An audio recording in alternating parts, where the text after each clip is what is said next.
నమస్తే, నేను Yogita. Welcome to సత్యాగ్రహి. Telangana రాజకీయం ఒక్కసారిగా వేడెక్కింది. ఐఏఎస్, ఐపీఎస్ అధికారులతో పాటు ప్రభుత్వ యంత్రాంగానికి రాష్ట్ర హైకోర్టు బిగ్ షాక్ ఇచ్చింది. హైడ్రా చీఫ్ రంగనాథ్కు నెల రోజుల జైలు శిక్ష విధిస్తూ సంచలన తీర్పిచ్చింది. అక్రమ నిర్మాణాల కూల్చివేతలు, ఆక్రమణల తొలగింపు పేరుతో వార్తల్లో నిలిచిన హైడ్రా కమిషనర్ ఏవి రంగనాథ్కు కోర్టు జైలు శిక్ష విధించడం ప్రభుత్వంతో పాటు అధికారులను ఉలిక్కిపడేలా చేసింది. కోర్టు ఉత్తర్వులను పదే పదే ధిక్కరిస్తున్నారని ఇటీవల ఘాటు వ్యాఖ్యలు చేసిన హైకోర్టు ఇందులో భాగంగానే తాజాగా సంచలన ఆదేశాలు జారీ చేసింది. కోర్టు ఆదేశాలను ఉల్లంఘిస్తే ఎంతటి అధికారైనా తీవ్ర పర్యవసానాలు అనుభవించాల్సిందేనని హెచ్చరిస్తూ రంగనాథ్కు 1 నెల జైలు శిక్ష విధించింది.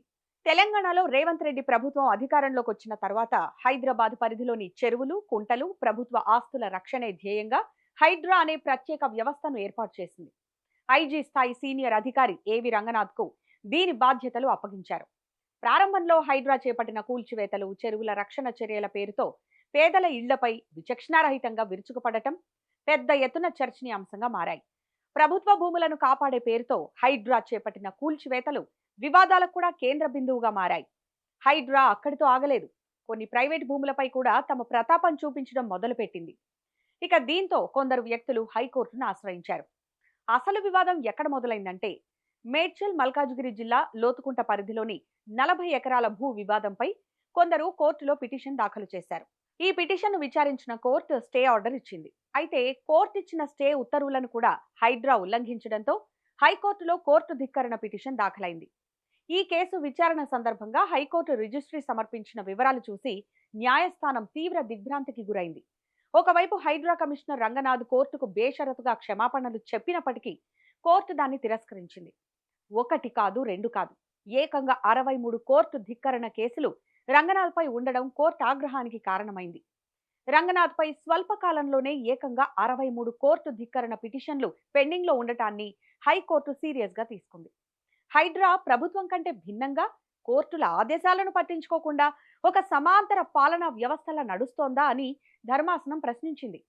కోర్టు ఆదేశాలను పదే పదే ధిక్కరిస్తే వివాదాస్పద స్థలాల్లోకి ప్రవేశించకుండా నిరోధించడానికి అవసరమైతే ఆర్మీని రంగంలోకి దించుతామని కూడా హైడ్రాను హెచ్చరించింది.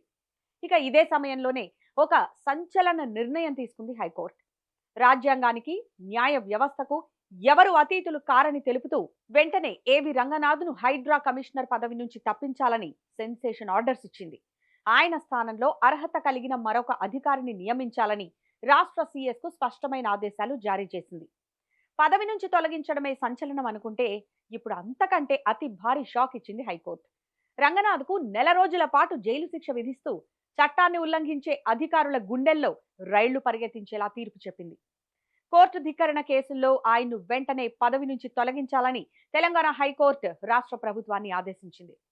కోర్టు ఆదేశాలను పదే పదే ఉల్లంఘించడంపై తీవ్ర ఆగ్రహం వ్యక్తం చేసిన న్యాయస్థానం ఈ వ్యవహారంపై సమగ్ర విచారణ చేపట్టాలని కూడా సూచించింది. ఇక ఈ పరిణామాలు కేవలం ఒక అధికారికి సంబంధించి మాత్రమే కాదు, సీఎం రేవంత్ రెడ్డితో పాటు కాంగ్రెస్ ప్రభుత్వం మొత్తానికే గట్టి షాక్ ఇచ్చాయని చెప్పాలి. అంతేకాకుండా అధికారుల పరిమితిని గుర్తు చేసే ఒక కీలకమైన సన్నివేశంగా కూడా న్యాయ నిపుణులు అభిప్రాయపడుతున్నారు. ప్రభుత్వ అధికారులు కోర్టులో ఉత్తర్వులను తుంగలో తొక్కి నిర్ణయాలు తీసుకోవడం చట్టవిరుద్ధమని, ఇకనైనా జాగ్రత్తగా ఉండాలని సూచిస్తున్నారు. మొత్తానికి కొన్ని వేల మంది బాధితులకు ఇది ఊరటనే చెప్పాలి. ఆక్రమణలు, ఎఫ్టీఎల్, బఫర్ జోన్ అంటూ పేదలపై విచక్షణారహితంగా వ్యవహరించిన ప్రభుత్వానికి చెంపపెట్టు లాంటి తీర్పు అని బాధితులు హర్షం వ్యక్తం చేస్తున్నారు. చెరువులు, వాటిని ఆనుకొని కట్టుకున్న పెద్దల జోలికి వెళ్లకుండా పేదల ఇళ్లను కూల్చిన ఈ ప్రభుత్వాన్ని తాము కూడా కూల్చేస్తామని ప్రతినబూనుతున్నారు. మరి రంగనాథ్కు హైకోర్టు జైలు శిక్ష విధించడంపై మీ అభిప్రాయం ఏంటి? ప్రభుత్వం వల్ల ఇళ్లు కోల్పోయిన పేదలకు న్యాయం జరిగినట్లేనా? కామెంట్ సెక్షన్ లో మీ అభిప్రాయాన్ని మాకు తెలియజేయండి. అలాగే ఈ వీడియో నచ్చితే లైక్ చేయండి, షేర్ చేయండి. ఇలాంటి మరిన్ని ఇంట్రెస్టింగ్ పొలిటికల్ అప్డేట్స్ కోసం మా ఛానల్ ని సబ్స్క్రైబ్ చేసుకోండి. Thanks for watching.